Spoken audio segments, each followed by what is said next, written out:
Okay, so the good news is taking it apart's not that big of a deal. All you need is a couple of these, a vice grip on my desk over there, my workbench, to hold all of this stuff together so that you can use this guy to loosen this guy. And once it comes off, then you slowly undo your clamps so it doesn't bounce everywhere. You can take your clutch off.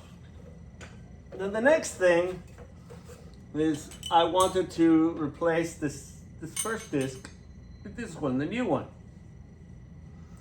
And all the videos I've seen have these little pegs in here. See, they go in there, that lock this in place and make it smooth in and out. Not a problem. You take the pegs out so you can remove it, and then you put it back in, you put the pegs back in.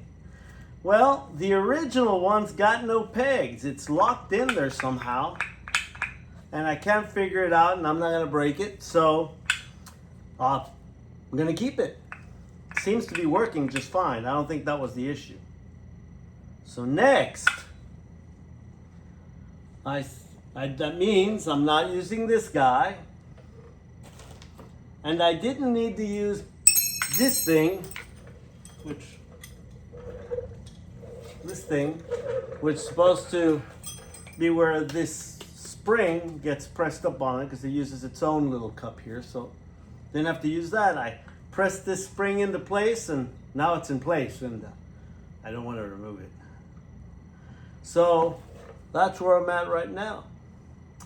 My next step is I'm going to put my clutch back on, the new one.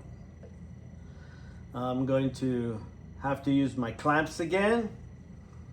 Make sure that it has, see how this has a flat spots to it?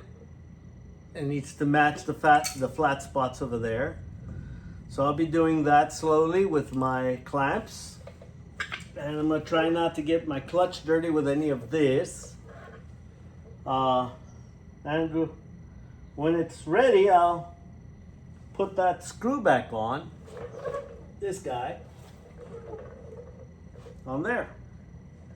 And if it doesn't all explode and hit me in the face and things like that, that'll be good. Well, wish me luck.